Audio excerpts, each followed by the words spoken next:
Welcome back to the Fire Break. I'm Steve Wolf. As you know, Team Wildfire sponsors us, which is very generous of them. They paid for all this nice equipment around us so that we could go out and meet some people all around the world who could tell us interesting things about wildfire. And we have. I've got Matt Robards and Kevin Bonner. Kevin Bonner. I knew that. It's the teeth. Coming to us live from Australia. And they've got a company called Fi-Sci, which is, a clever take on sci-fi, I think. But it stands for fire science. And they're working on software and machine learning to manage every phase of a wildfire from conception through replanting. Oh, wait, no, not conception, right? Because we didn't, in most cases, plan the fire. Maybe sometimes someone plans the fire. For the most place, we're hoping that doesn't happen. Matt, Kevin, welcome to the Fire Break. How are you today? Thanks, Steve. Very well, thanks. How are you? We're well here. So what are you working on? How did this idea come about, and where are you in the process? Kev, do you want to explain what we're working on, and I'll explain how it came about? Yeah, absolutely. Our vision gives a little bit of a clue, and you've already touched upon it, Steve, but our mission is to transform the mitigation, the containment, suppression, and overhaul of wildfire. And that plays into the full life cycle of a fire at beginning, or work that needs to happen before it begins in order to mitigate it, to contain it within its existing footprint, to suppress it, i.e. put it back out, and then the overhaul to put things back to the way they were before the fire started. However, we've kind of got a weird, already, even though we're quite a relatively new company, our vision is to replace our vision. We actually want to get it down to just the mitigation is the sole focus of the company. If we don't allow the fires to start in the first place, then you don't need to contain them, you don't need to suppress them, and you don't need to put things back to the way they were previously. It's a really lofty, crazy, we might never achieve it sort of goal, but I think you should have something like that when you're looking way into the future. So yeah, as you mentioned, it's a software tool, and it provides our users insights into risk of their assets and infrastructure. And it goes about prescribing how you might reduce that risk using optimal treatment strategies over the short and long term. So, and when we mention treatment strategies, we're talking about prescribed burns, revegetation, grazing, in fact, having cattle or livestock on land and keeping the fuel low, and even mechanical intervention, so understory thinning and things like that. So yeah, comprehensive there, Kevin. Yeah, exactly. It's it sort of takes all the different analytics that you need to consider. So descriptive, i.e., what's the fire history in your area? Through predictive, we use bushfire or fire modelling to predict where the fires go, and then prescriptive analytics, what should you do about it in order to reduce the risk and hopefully prevent a catastrophic wildfire hitting your assets and infrastructure. Wow. Matt, when Kevin says that the focus is mitigation, what does that mean to you? How do you define fire mitigation? Yeah. How do we prevent the fire starting in the first place and potentially killing people? So it means getting out way in advance of the fire actually, way out in advance before the fire actually starts. So where I live, as you can tell, I'm not in the city. I'm in a remote area on the far south coast of New South Wales called Merimbula is the town I'm in. And we were hit quite badly by the fires in 2019, 2020, the Black Summer fires, they're now known in Australia. And it was quite impactful for myself and my family. As a result, I actually went out and signed up for the local fire brigade after those fires and, decided I wanted to do my part. And I love firefighting now. I live and breathe everything firefighting. I've seen firsthand kind of, the impact of the fire and also the impact you can have on preventing the fire if you can get out ahead of it and actually treat those fuel loads and prevent it from occurring in the first place. So we obviously we can't stop wildfires, right? I mean, nature starts a few thousand of them every day, but I guess what we're hoping to do is to mitigate the impact on the built environment.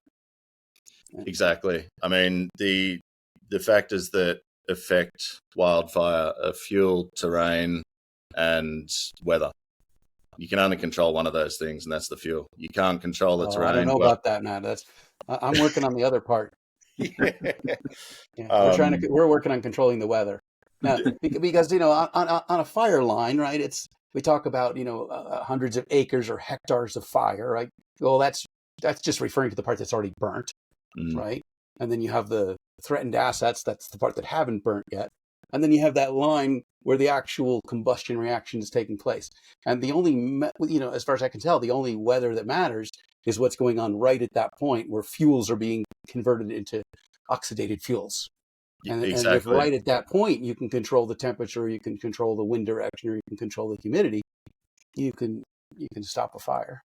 That's my and I mean that's exactly what you're doing when you try to put water on the fire. Right. Local problem rain is, and the challenge you have as a firefighter is that's the point where it starts creating its own weather as well. So, I've been at fires where the surrounding environment, there is no wind. It's, it's become very calm, but still that fire is moving really fast because right at that point that you're referring to, it's creating its own wind and it's pushing itself along. Clever, isn't it? Yeah. So what's the scope of the project? Because if you're looking at everything from pre-mitigation, prevention, fuel load management, ground conditions, right on through strategies for suppression and then remediation afterwards, that's a lot to pack into a software. How long have you been working on it, and how long do you think it'll take to get to a point where you feel like it's moderately functional?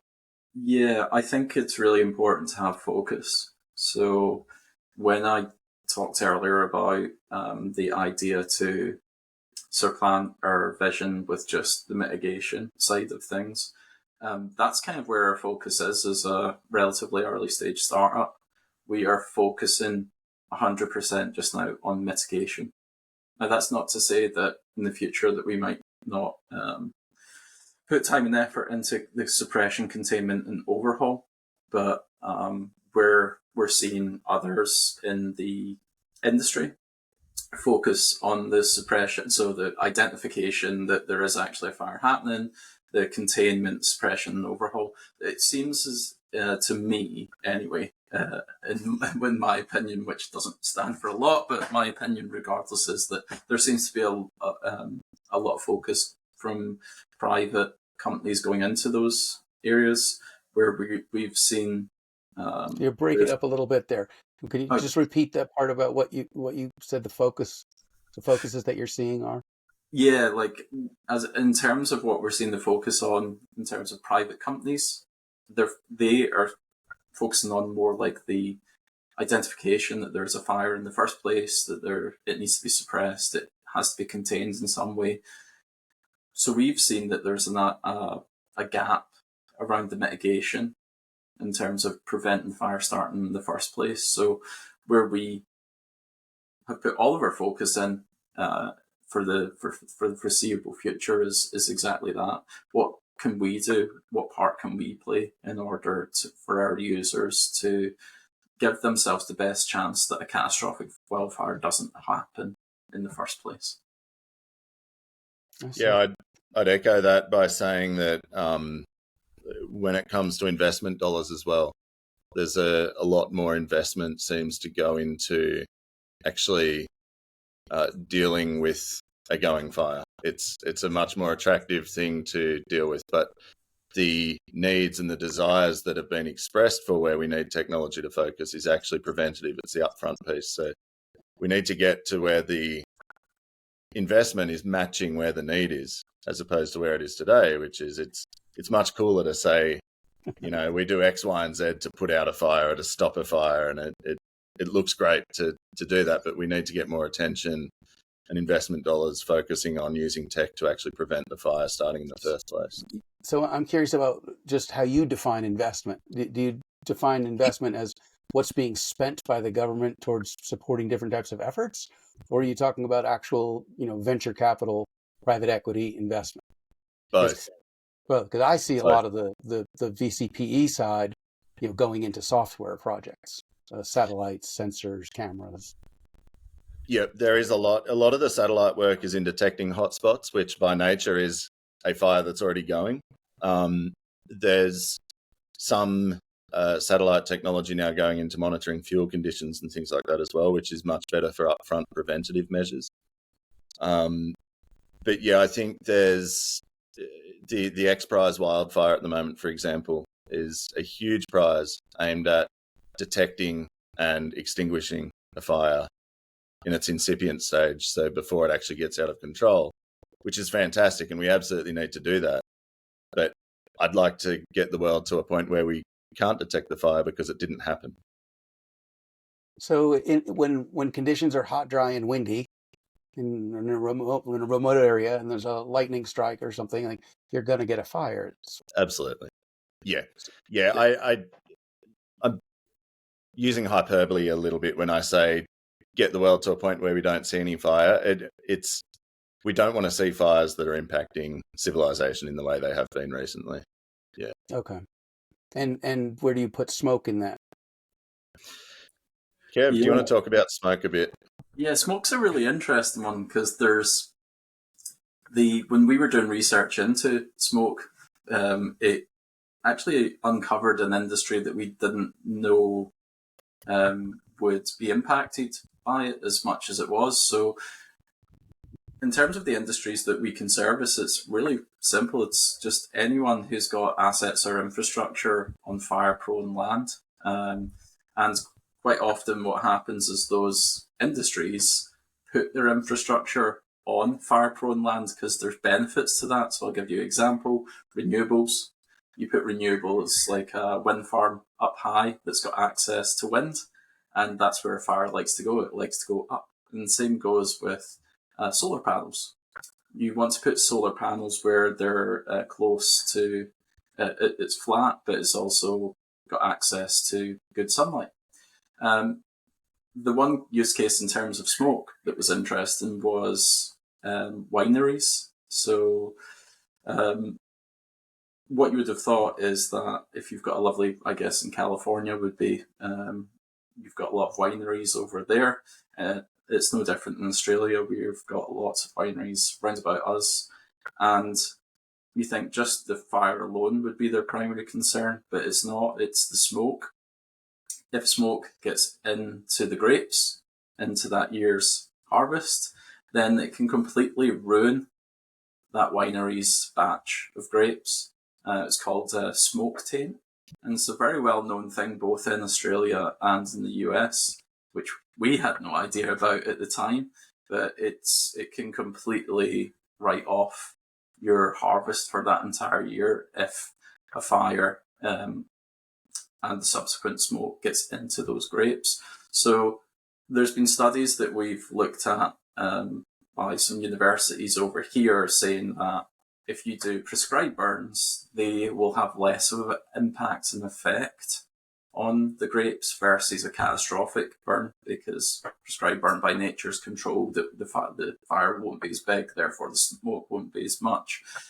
So yeah, it's definitely smoke's a concern, and that's just wineries. I mean, what we're really conscious of and what our tool's really good at is you may want to do prescribed burns around a community, but you don't want to smoke that community out. You don't want to be doing it frequently enough that they suffer as a result due to the smoke. And particular if it's near a hospital, if it's an aged care facility, or if it's a kindergarten, you want to be very conscious of that, and you want to treat that with kid gloves, as it were, because if you continue to do, it's all in the best interest, the fuel load, vegetation management, but at what cost? You don't want to harm the population around you as a result.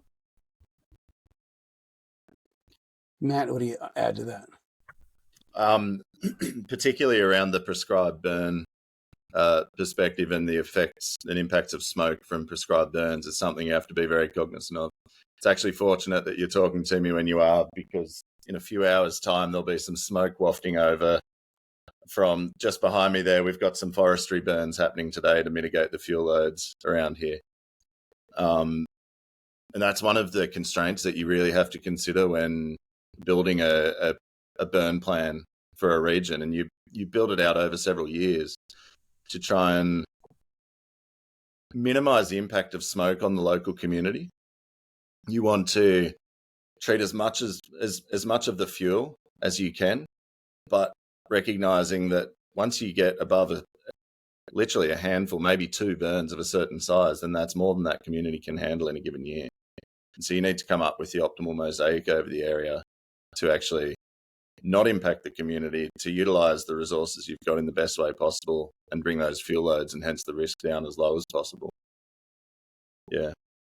So do you think of prescribed burn not only in terms of managing fuel load, but managing the smoke load?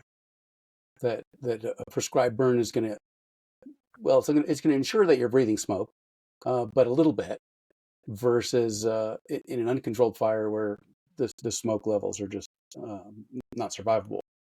Oh, absolutely. I remember one day in 2020, the fires I was talking about that actually are now responsible for me being here in this position, I think, led me into the whole fire space.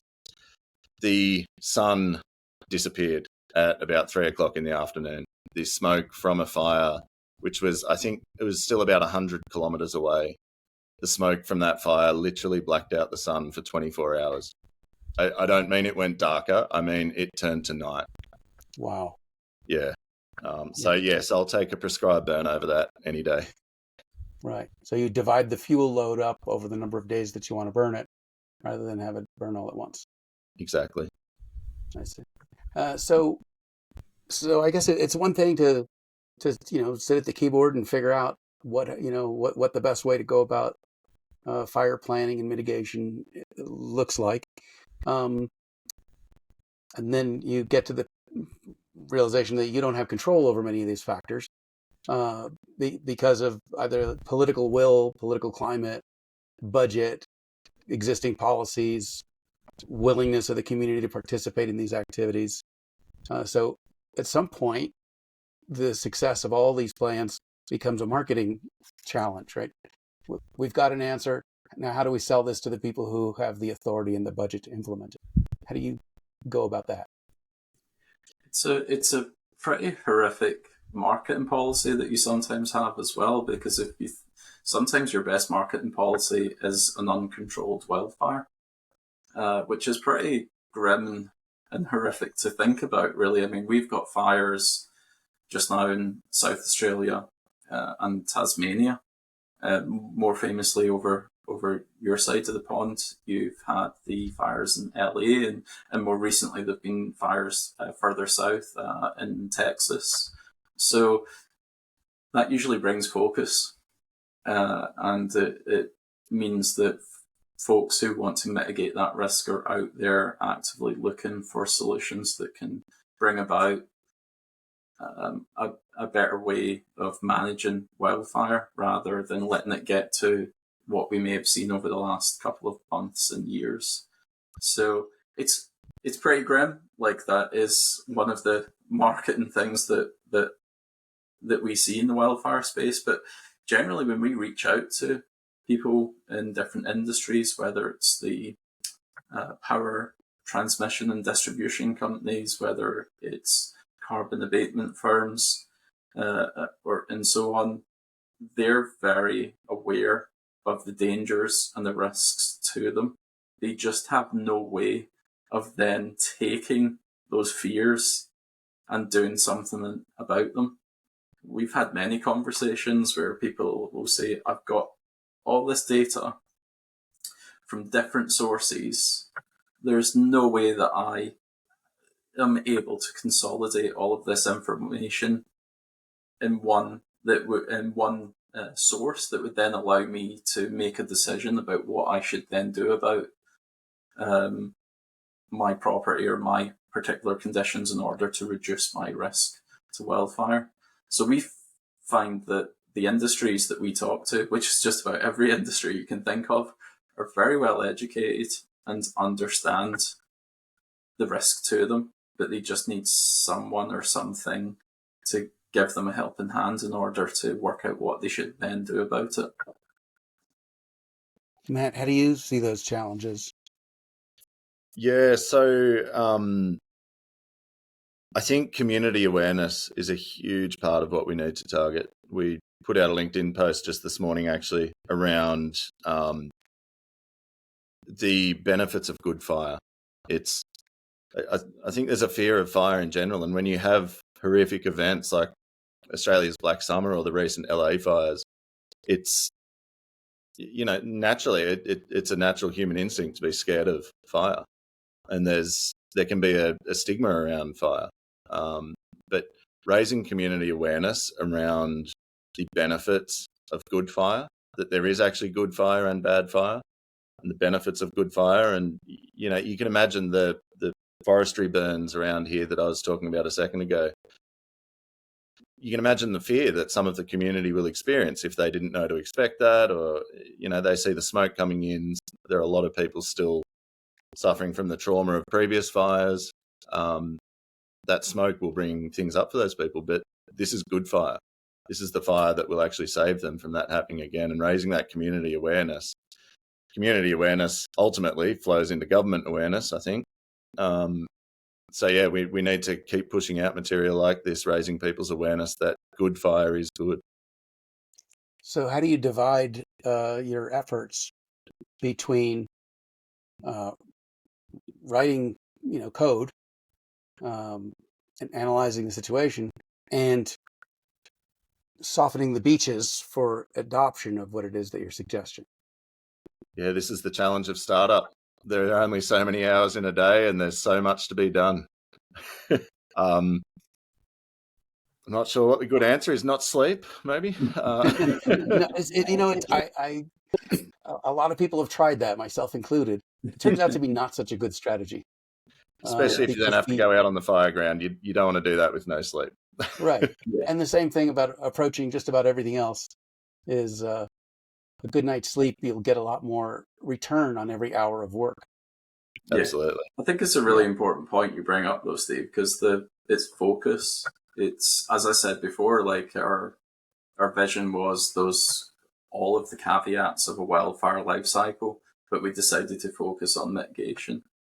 It's always been quite cutthroat in terms of what is it that we should be doing this given day, this given week, this given quarter. We need to ensure that the decisions that we take are in the best interests for the business, really. It does help that my background, other than being a lapsed software engineer, is the project and product management. So I'm very much the boring one who does the process and all of that stuff that, Gantt charts and all the sort of stuff that everyone quite rightly hates. That's my bread and butter, and I quite enjoy doing it. Well, Matt is the more exciting one, the blue sky thinker who goes out and thinks about how we improve the product and how we can bring our users greater value in what we do. So how we delineate in terms of what Matt's responsibilities and mine is quite obvious. But as a startup, you find yourself going from financial matters to business development matters to product matters to coding matters in the space of about 15 minutes. So it is a challenge, and you need to be quite tough on the decisions that you take. Very interesting. Matt, from an ML standpoint, to what degree do you see a translation between what should be done and who does it? So, which is to say, can machine learning teach machines to put out wildfires so we stop putting people in harm's way? Fascinating question. I'd love us to get to that point. as soon as possible. I think one of the big hurdles we have to that is regulation. Time and time again, we hear the fear that governments have around AI in anything, not something as dangerous as firefighting, but any domain, because there's the kind of the fear of the black box. We need accountability. We need traceability. When it comes to putting out fires, then that just becomes so much more scary, I guess. I would love to see us get to that point. I think autonomous aircraft in particular is a fascinating area. It's one that is entirely hamstrung by regulation at the moment. I think we can advance a lot more quickly there if we remove some of those regulatory barriers. But I also think there, for the foreseeable future, will be the need for boots on the ground. I'm sure. Not seeing any technology right now that can completely remove that need. Yeah. I see. So if we were to take the regulatory inhibitors off, how close would we be to being able to do this? I think one of the things, if we remove the regulatory barriers to drones, for example, on the fireground, there was a fire I was at a year or so ago where we received an emergency call to go to a property that there were people at risk.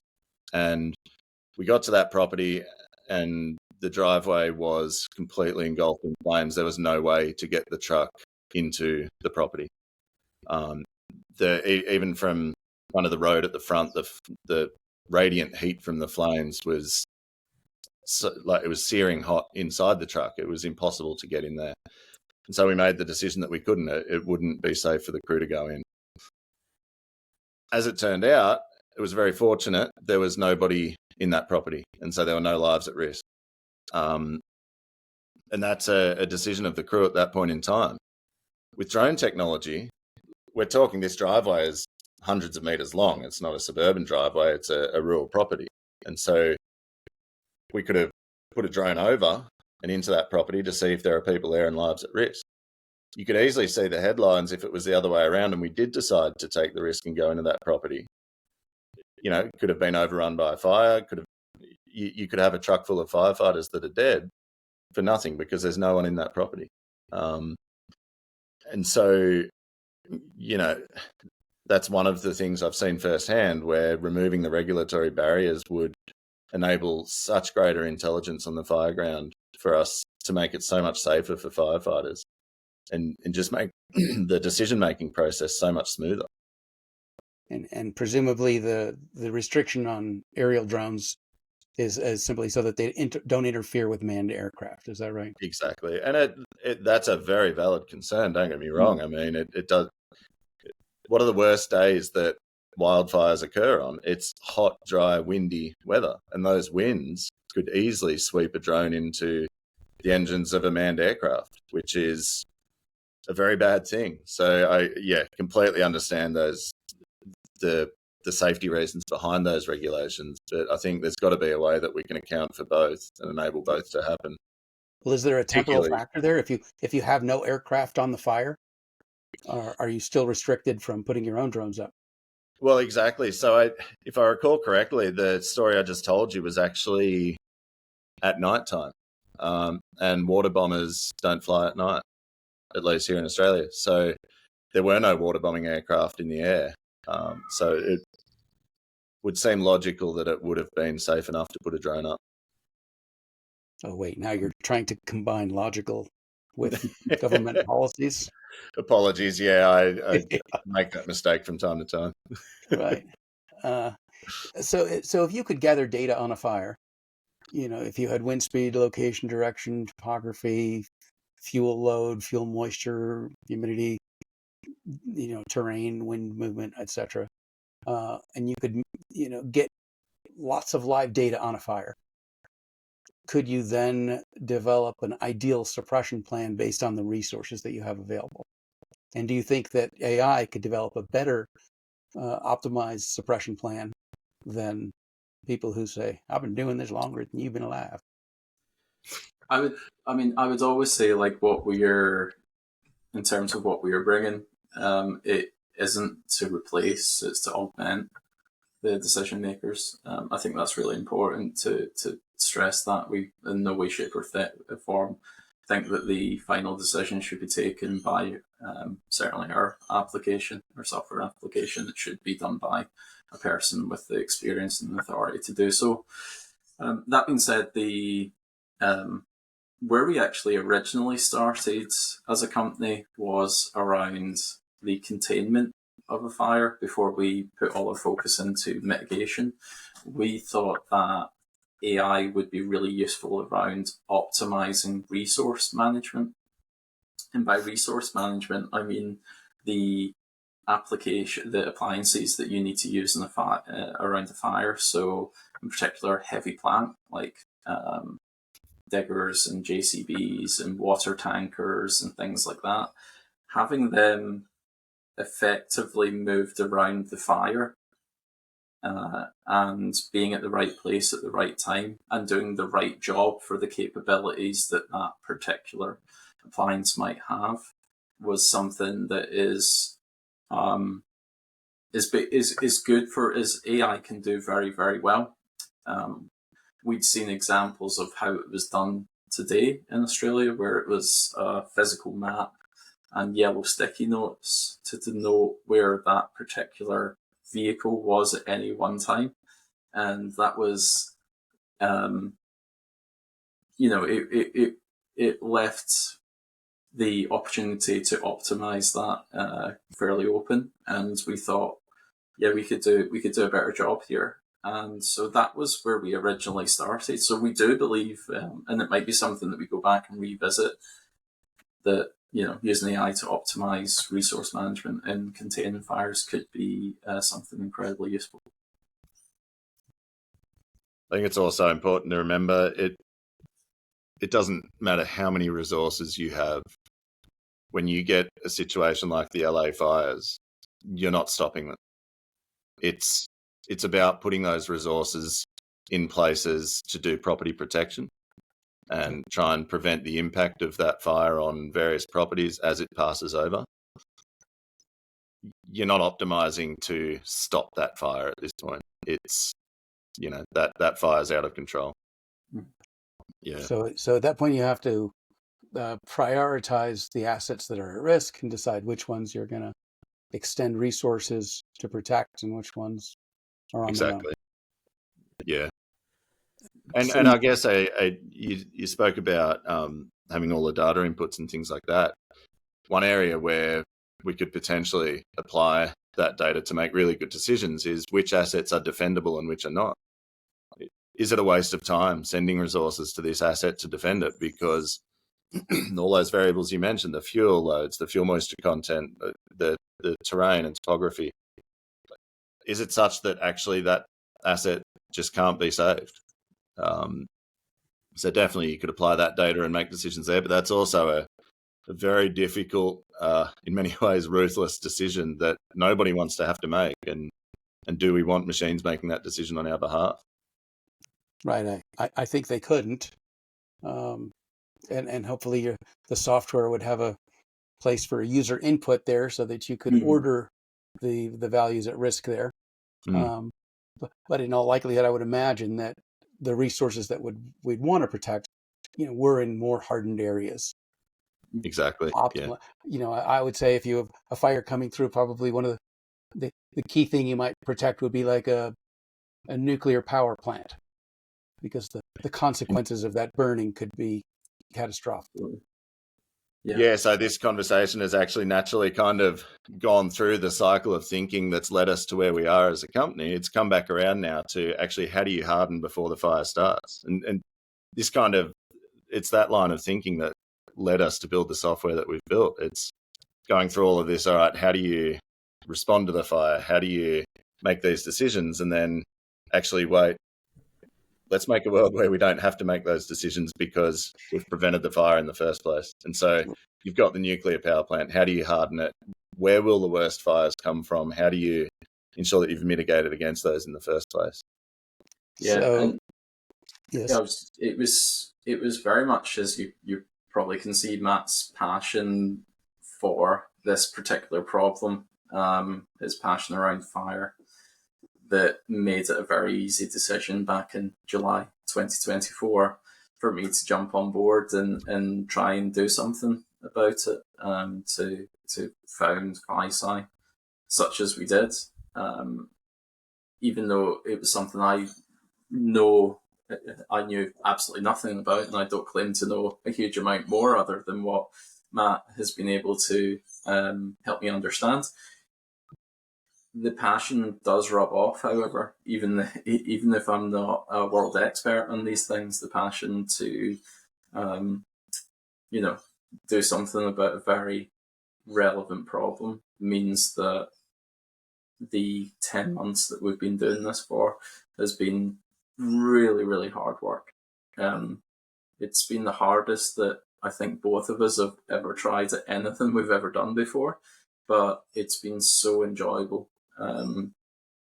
in seeing the progress that we're making. And we're really proud that when we demo things, that we demo our tool to potential customers, or we're just showing it off just because we like to show off the tool, that we get the feedback that we do. So that makes us incredibly proud of what we've achieved even so far. The big challenge is that there's always more that you want to do. There's always functionality, features, big goals that you want to add on to make life even easier for users, to make, the quality of the insights that we provide and the treatments that we then prescribe to be as legitimate and as good as possible. So it's been a joy the first 10 months. And long may it continue. Interesting. Yes. Matt, you said something that I've heard many times since the LA fires, both by the officials there and other people echoed around the world. No amount of resources could have made a difference. Once the fire started, we were going to lose it, etc. Right? And that's how it played out. Is that to me, that sounds like the people who said, we'll never put a man on the moon, and things that weigh more than air are never going to be able to fly. And, we're just kind of accepting the physics of the situation based on our current technologies. And then we're extrapolating that into the future as if things will always be the way they are now. And I know the reason that you're working on this project is because you believe things could be different if the technology were different. So, you mentioned the X Prize earlier, and the X Prize is to try to get you thinking outside the box, to say, okay, well, this is impossible, but if it were possible, how would you go about it? And then you test that, and then lo and behold, you start chipping away at the realm of impossible and making more and more of that possible. So if we were to say, well, these things aren't impossible because they're physics and chemistry problems, although in fact they're social problems as well, because even if you have a good solution, you have to get adoption. But let me ask you, just how would you go about if we were to say, okay, actually this fire could have been stopped, but here's what the resources would have to look like? Yeah, it's a very good point you make. I guess again, it's Fi-Sci's perspective with where we are in our product life cycle right now, that it could have been stopped before the event. That's what we try to do. I think the X Prize perspective, and I would agree with that as well, is that there was a point even after it started in the very incipient phase where it could have been stopped. Had it been detected in that very early incipient phase and attacked by autonomous aircraft or something like that, definitely it could have been stopped. I guess there's the nuance when people say there was nothing you could do about it. It's once it's a raging inferno. And as you say, yeah, with existing resourcing constraints, Right. I can't think of any technologies that, I can't foresee even into the future kind of right now off the top of my head, any technologies that will stop it at that point in time. But you're right. The thought of landing on the moon would have been ludicrous a century ago. So Right. Or people who said, during the Black Plague, there's nothing that can be done to stop it. exactly, Because they hadn't heard of penicillin yet. Yep. So it's not that there was nothing; it's just that the thing hadn't been created yet. Exactly. Yeah, very, very good point. Yeah. So to me, that's encouraging because it means there's room for answers for these things. Where if you simply say no, it can't be done, then I guess then you're right. I guess you don't want to have to stop the inferno either. You want to have stopped it beforehand. One of the really interesting things about how that fire propagated was it was spreading from house to house as if they were bushes, trees. Yeah. It's the way kind of wildland fire typically propagates through the vegetation. The houses were behaving like that vegetation. And because the houses are more flammable than the vegetation around them. So it's not something that we haven't seen propagation of fire that deep into urban environments in Australia, as far as I'm aware in history. There was a fire in Canberra a couple of decades ago that did go a little way into the urban environment, but the LA propagation through the urban environment was just, I hate to use this word these days, but unprecedented. Right. These 200 kph winds don't help much either. No, that's exactly right. And so, yeah, envisaging the technology to prevent that once it's already happening at the moment is, you've got to have a pretty good mind's eye to picture that, I think. Well, one thing you do is you stop building homes out of fuel. Well, we're back into preventative measures then. Right. So you talked about the will. You said there's a strong will for suppression technology because of the glamour, supposedly, of that, and less for the prevention side. And to me, I guess that reflects the will of the people, right? Is that people they want to spend money on putting fires out, and they don't want to spend money on prevention. At least that's how I see the U.S. psychology. No money for prevention, endless deep pockets for suppression. Is that the case in Australia as well? Yeah, there's definitely more of a slant towards suppression for sure. Yeah. One thing I would say though, like in our conversations with whether it's potential customers, communities, or whether it's partners, when we're able to show and explain why mitigation is incredibly important, everyone to a person gets it and understands it. So it's not something that's completely foreign to them that they are like, I don't know why I'd be interested in this. Once you've got the visualization, take them on a journey, explain to them why prevention's better than cure, then they get on board really quickly. So I think that with the education piece, as Matt mentioned earlier on, that's really key in order to get a greater appetite into mitigating against the risk of fire. Yeah, that's a really good point. We've had people say to us things like, your tool uses the data and machine learning to tell the story of why I need to do mitigation work. So it's, great point that Kev raises. Whilst I think because it looks cool, the public focus is typically on suppression. Our efforts are around using data to say this is why you need to prevent it in the first place. Presenting those numbers, presenting the predictions of what could happen if you don't mitigate, and actually using the modelling to show people that risk. It's, people get it. They see the story. You can like two fires on your computer screen.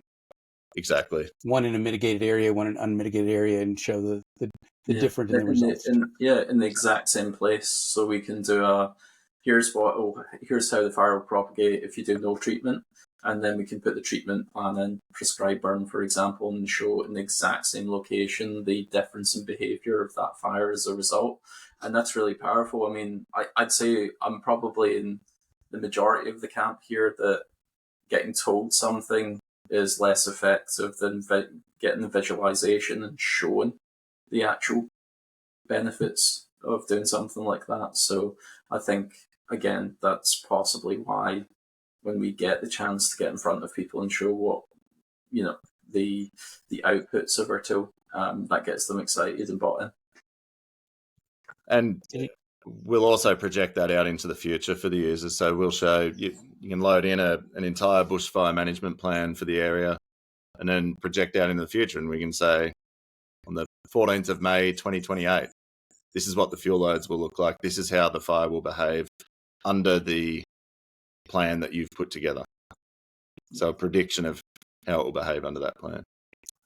And presumably how it'll predict under no plan. Exactly. Yeah. And then compare the two. Yeah, exactly right. And part of the reason... So would I be able to see a model? I'm sorry. Sorry, go ahead. If I'm the fire chief of a district, based on the way conditions are right now,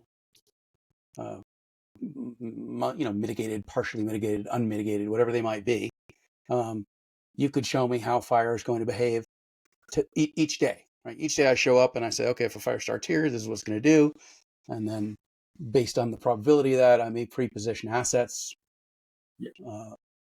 Right? So that could be useful absolutely. even without mitigation, just to have some good fire modeling. Yeah, the really cool thing about what we can do is, as well as all we need is an address. We already have the data in terms of the topography, the vegetation, the weather. So as long as, similar to what you do in Google Maps, if you give us your address to the location or property that is of interest to you, we've had a number of times now that our first interaction with a customer is we walk into the first meeting and demo our product to them of their property. So where before Matt and I have worked in places where you need to have month-long negotiations and get non-disclosure agreements and confidentiality agreements going, and then they'll hand over the data that's prevalent to them, and then we'll do a demo. We have been able to demo specifically their asset back to them. And that really helps sell the story, because it's not something that's ethereal out there. They're getting to visualize their property that they potentially might be sitting in when we demo it to them. So that's a really nice, powerful way of building a story for them that they can appreciate. Yes. I'm curious, Matt, have you ever taken the software, or I don't know what stage of the development are, but could you envision, if you haven't done it already, that you're on an active fire and everyone says, come on, right over here, we're gonna put a fire break in here, and then you could look at your model and say, we could trench out 10 meters there, but the ember cast is going to just push on. Let me show you something here, and you draw a line, and you draw a line on the screen, and you say, but if we put the fire break here, now watch what happens. Yes, we lose another of this, but we save all of that. So that could be used, right, for decision support on the ground about where you're going to put in fire breaks. Yeah, absolutely. I think at this point in time, I might get laughed off the truck if I try to bring my laptop with me out on the fireground. But absolutely, we have actually not for active fires that I've been involved in, but just for validation of our models and ensuring that it's working well. Just monitor the news and the various fire websites for any active fires that are just starting in areas where it's bad weather. It's looking like it could get bad. Load it into the software and see what it says is going to happen, and then watch. And yeah, that's how we've validated in many ways that the model is actually accurate in what it's saying. So you compare what the model says would have happened to what actually happened.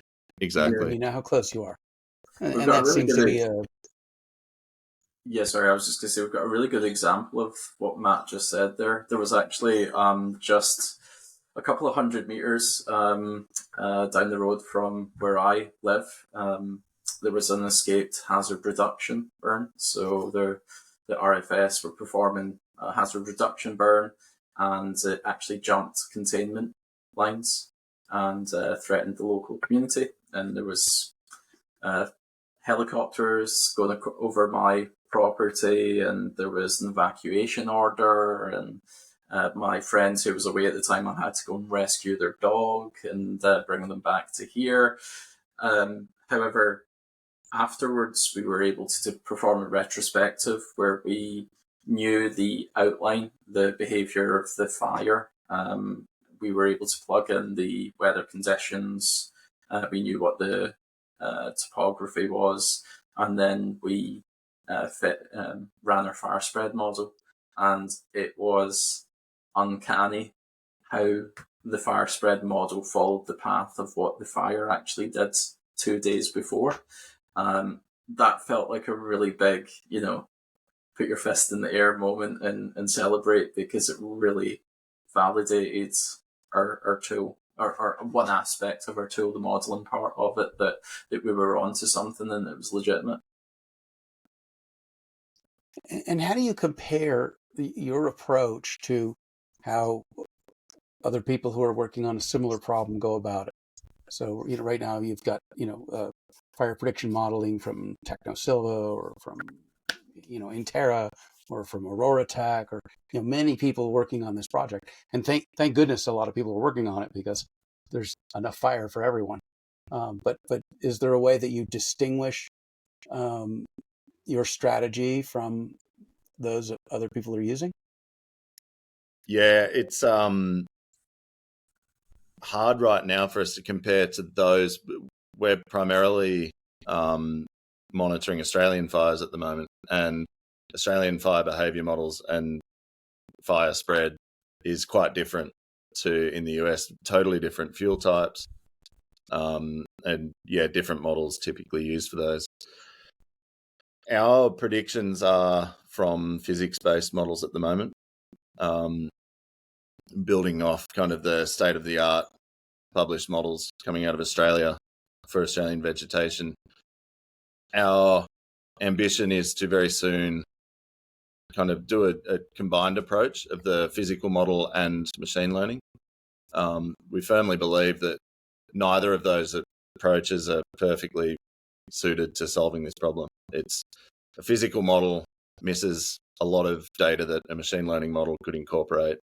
Machine learning model is not perfect for it either, because there are only a limited number of fires and they all have totally different conditions. And it's not like you can just go out and light thousands of fires to get more training data. And we know how hungry machine learning models can be for data. So I don't think either of those approaches are perfect.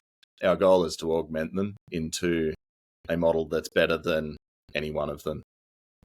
But yes, at the moment, primarily focused on Australian vegetation types and using the Australian state-of-the-art. So it's kind of hard to compare to the models that are more for the US vegetation types. Okay. So you could adapt a current model from the US if you were to change the fuel properties.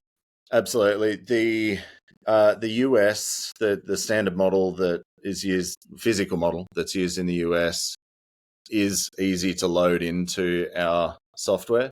But as I say, it's then layering that machine learning on top of it is, we'll want to be very specific with the training data that we use for that, to ensure it accounts for the types of fires that you're seeing it predicting over. And how close do you feel like you are to, commercially viable product? Kev, do you want to?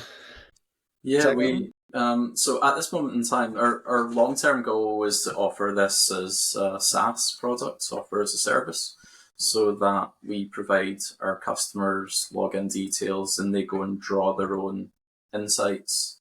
The data is already loaded in terms of vegetation, fuel load, etc. Or they can bring their own data, and they can go and build a 5-year, 10-year treatment strategy as they see fit, or they can go and build one for the next 7 days. It's really up to them.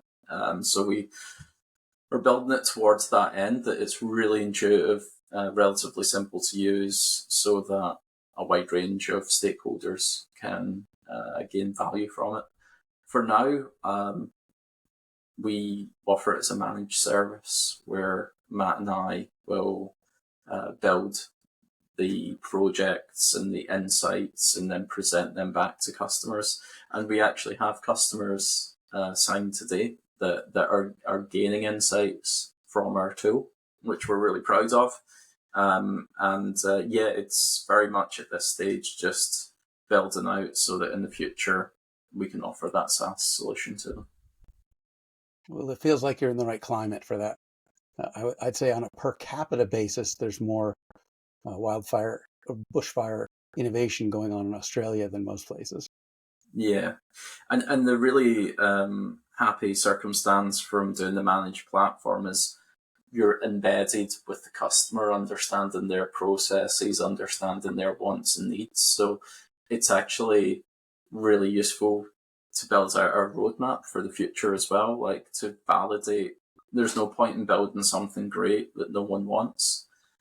So you want to build something that people see value in and have a desire for. And the fact that we get to hold our customers' hands for now anyway really allows us to build out something that's going to be incredibly useful to them and to others in the future.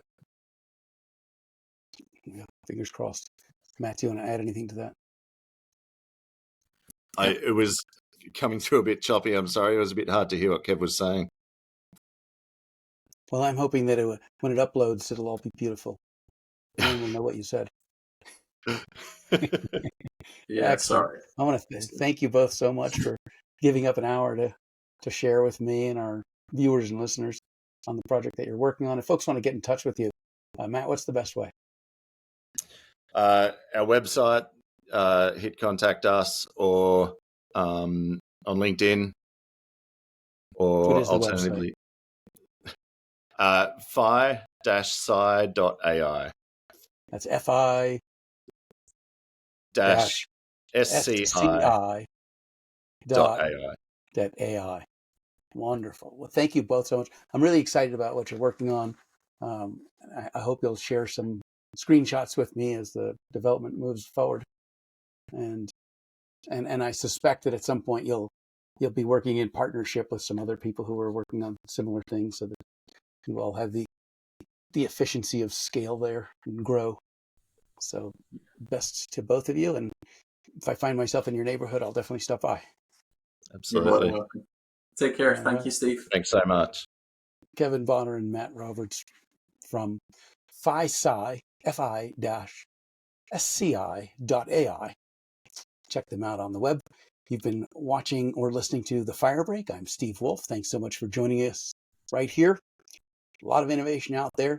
If you have a technical project or some fire-related thing that you'd like to see featured on The Fire Break, please get in touch with me, and we'll see you at the next one. Take care.